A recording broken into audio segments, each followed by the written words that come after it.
ये कहानी है 1938 की, कैरली नाम के एक आदमी की, हंगेरियन आर्मी में, और वो उस कंट्री का बेस्ट पिस्टल शूटर था।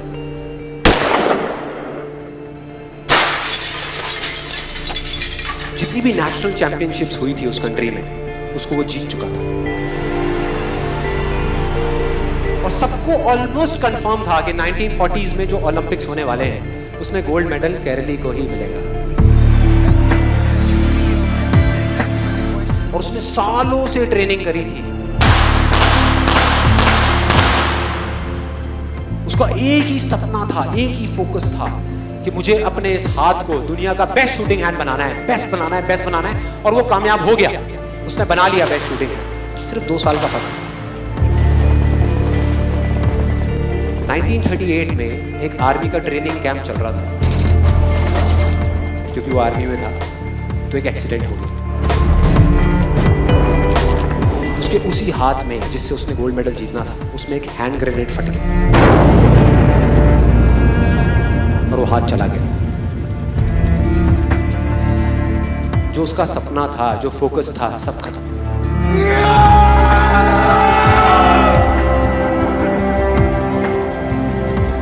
उसके पास 2 रास्ते थे। एक तो ये कि वो बाकी की पूरी जिंदगी रोता रहे और कहीं जा करके छुप जाए, या अपना जो गोल था जिस पे उसने फोकस किया हुआ था उसको पकड़ करके रखे।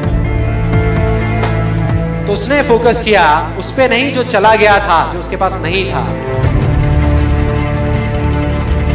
उसने फोकस किया उस पे जो उसके पास था।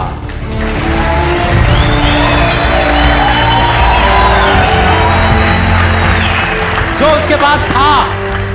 और क्या था उसके पास में? एक लेफ्ट हैंड, एक ऐसा हाथ जिससे वो लिख तक नहीं सकता था।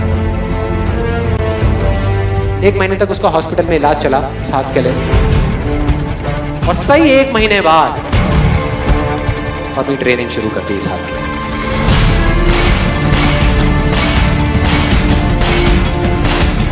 ट्रेनिंग के 1 साल बाद, मतलब कि 1939 में वो वापस आया। नेशनल चैंपियनशिप्स हो रही थी वहीं पे हंगरी में, और बाकी भी बहुत सारे पिस्टल शूटर्स थे वहां पे। उन्होंने जा करके उसको कांग्रेचुलेट किया, कहा कि यार देखो, ये होता है जज्बा, ये होती है स्पोर्ट्समैन स्पिरिट, कि इतना सब कुछ होने के बाद भी तुम यहां पर आए हो हमको देखने के लिए और हमारा हौसला बढ़ाने के लिए। किसी को नहीं पता था कि वो 1 साल से अपनी ट्रेनिंग कर रहा था लेफ्ट हैंड की। और उसने जवाब दिया, मैं यहां पर तुम्हारा हौसला बढ़ाने नहीं आया, तुम्हारे साथ कॉम्पीट करने आया हूं, तुमसे लड़ने आया हूं, तैयार हो जाओ। और कंपटीशन हुआ। बाकी सब वहां पर जितने भी लोग थे वो कॉम्पीट कर रहे थे अपने बेस्ट हैंड से। ये कॉम्पीट कर रहा था अपने ओनली हैंड से, ओनली हैंड से। कौन जीता? The man with the only hand, Karoly जीत गया। लेकिन वो यहां नहीं रुका। उसका गोल क्लियर था कि मुझे इस हाथ को इस कंट्री का नहीं, इस पूरी दुनिया का बेस्ट शूटिंग हैंड बनाना है। उसने अपना सारा फोकस उठा करके डाला 1940 पे, जब ओलंपिक्स होने वाले थे।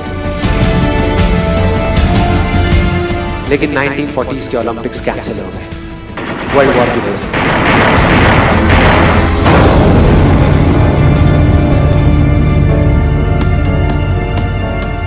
उसने अपना सारा फोकस उठा करके कहां डाल दिया?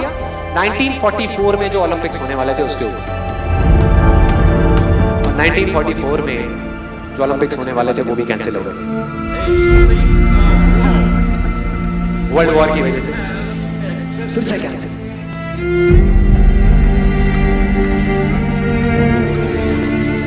उसने अपना सारा फोकस उठा करके डाल दिया 1948 के ओलंपिक्स में। 1938 में उसकी एज थी 28 साल, 1948 में उसकी एज हो चुकी थी 38 इयर्स। और जो यंगर जो प्लेयर्स आते हैं निकल करके, उनसे कॉम्पीट करना मुश्किल होता चला जाता है। लेकिन मुश्किल नाम का ये वर्ड था ही नहीं उसकी डिक्शनरी में। वो गया, पूरे वर्ल्ड के बेस्ट शूटर्स आए हुए थे जो अपने बेस्ट हैंड से कॉम्पीट कर रहे थे, और ये अपने ओनली हैंड से कॉम्पीट कर रहा था। और कौन जीता? The man with the only hand.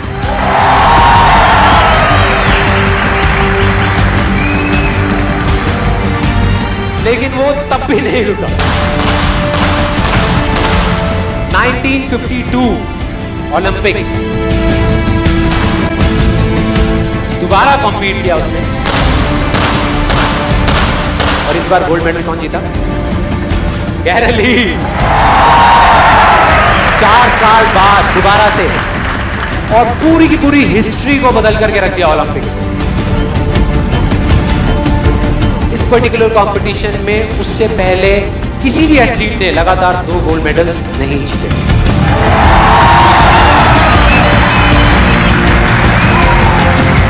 अब किसी भी लूजर के पास चले जाओ, उसके पास लिस्ट होगी बहानों की कि मैं इस वजह से फेल हुआ अपनी लाइफ में, इस वजह से मैं कुछ नहीं कर पाया। बहुत लंबी लिस्ट है।